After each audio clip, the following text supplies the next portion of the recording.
Shalom and good evening. This is TV7 Israel News broadcasting to you from Jerusalem. And in today's top stories, Israeli Prime Minister Benjamin Netanyahu held in the Belgian capital Brussels last night what was described as an urgent meeting with U.S. Secretary of State Mike Pompeo, during which the two discussed the latest developments posed with regard to Iran's malign activities in Israel's northern neighbors.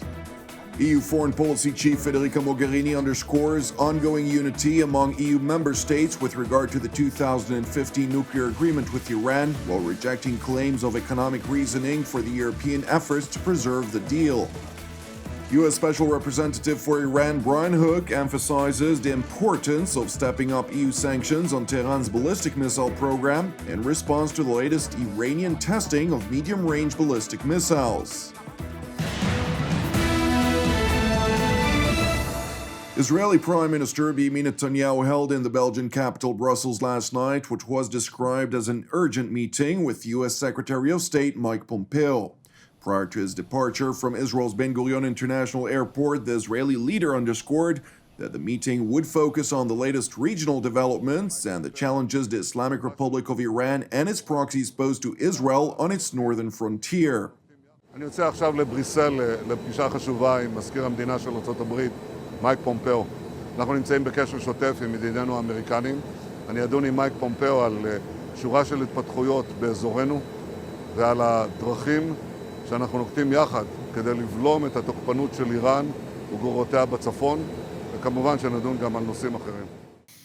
At the beginning of the meeting, Prime Minister Benjamin Netanyahu took the opportunity to thank Secretary Pompeo for his firm statements against a test that Iran had carried out last week when it test-fired a ballistic missile that has the capacity of carrying multiple warheads that are capable of reaching any country in the Middle East and some of Europe.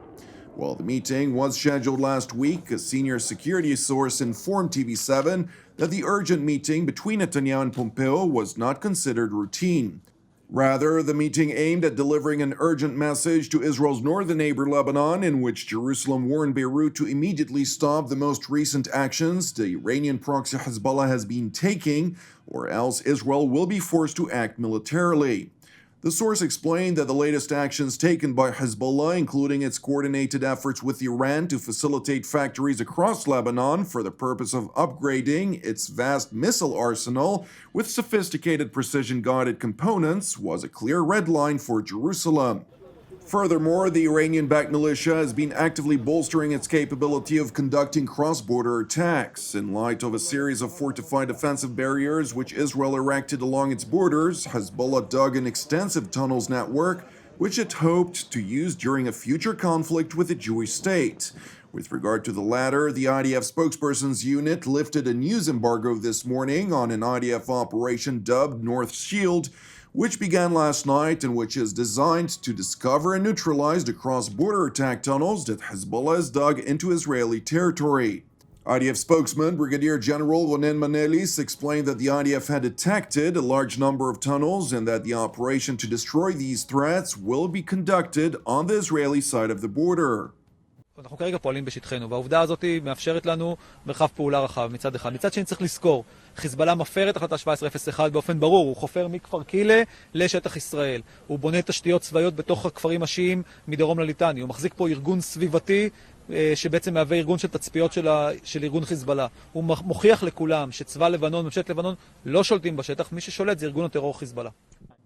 Meanwhile, the Israeli Foreign Ministry instructed its representatives in New York to provide UN Secretary General Antonio Guterres and the acting president of the United Nations Security Council with a letter protesting Hezbollah's breach of UN Security Council resolutions 1701 and 1559. The letter, which was seen by TV7, underscored that Hezbollah acts as Iran's proxy in Lebanon, undermining regional stability. The letter accused Hezbollah of building, following the 2006 Second Lebanon War, a broad expansion of its subterranean terror infrastructure, which, according to the document, is a clear violation of UN Security Council 1701. Meanwhile, in Jerusalem, the Foreign Ministry spokesman Emmanuel Nachshon leveled a blatant threat to Israel's northern enemies not to use Israel's actions to prevent Hezbollah's underground tunnel network as a pretext in order to provoke the Jewish state. This morning, the IDF started a military operation in northern Israel. The purpose of this operation is to destroy attack tunnels built by Hezbollah from the territory of Lebanon into the territory of Israel. We act within our rights on sovereign soil of the State of Israel. It must be noted that this activity of Hezbollah building those attack tunnels is a blatant violation of UN Security Council 1701, and it is definitely an act of aggression. Israel will do all it takes in order to protect its citizens and its territory. And we certainly hope that no one will use this as a pretext in order to provoke us. If we are provoked, we will certainly react. In light of the latest developments, Secretary General Antonio Guterres warned that the tension on the border between Israel and Lebanon was liable to increase. A recent UN report indicated that the lack of agreement between Israel and Lebanon on building a barrier on the northern border was liable to increase tensions in light of ongoing IDF activities south of the border. Now to the United States city of Boston, where EU Foreign Policy Chief Federica Mogherini underscored ongoing unity among EU member states with regard to the 2015 nuclear agreement with Iran. During a Q&A at the American Harvard Kennedy School of Science and International Affairs, the European top diplomat rejected claims of economic reasoning for the European efforts to preserve the deal, asserting that security concerns remained the sole purpose of its efforts to preserve the nuclear agreement. We as Europeans take it as a security priority for us. We do not want to see a country as close and as politically distant from us as Iran developing a nuclear weapon. We believe that without the JCPOA in place, the IAEA would be out of the country in 5 minutes.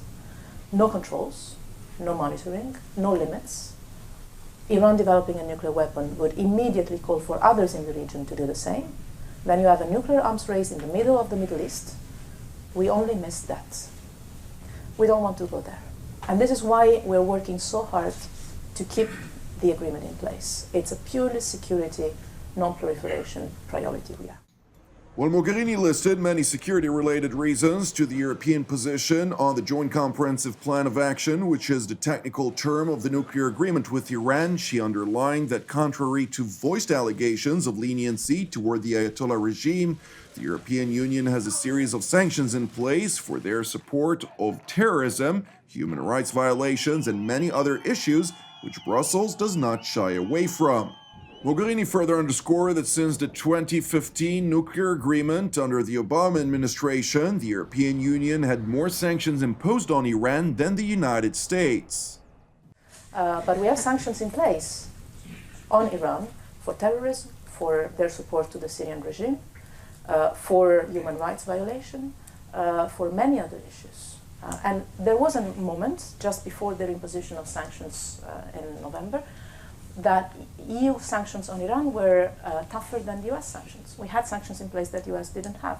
But we want to keep the nuclear deal in place because it's working. Well, the EU foreign policy chief addressed one of the American leading academic institutions on the importance of preserving the nuclear agreement with Iran. The US Special Representative for Iran, Brian Hook, traveled to the European Union's capital, Brussels, to discuss with his European counterparts the urgent need to apply additional pressure on the Islamic Republic. During a press briefing to the media accompanying him on his trip, Ambassador Hook emphasized the importance of stepping up EU sanctions on Tehran's ballistic missile program in response to the latest Iranian testing of medium-range ballistic missiles. While Ambassador Hook rejected the Iranian government's claim that its missile testing were purely defensive in nature, asking how exactly is the world's leading sponsor of terrorism entitled to a claim of defense, the American diplomat further underscored that the Iranian testing was a blatant violation of Resolution 2231. Thank you for watching us. Keep praying for the peace of Israel and the peace of Jerusalem. I'm Jonathan Hassan. Have an Erev Tov, and we will see you again tomorrow at the same time.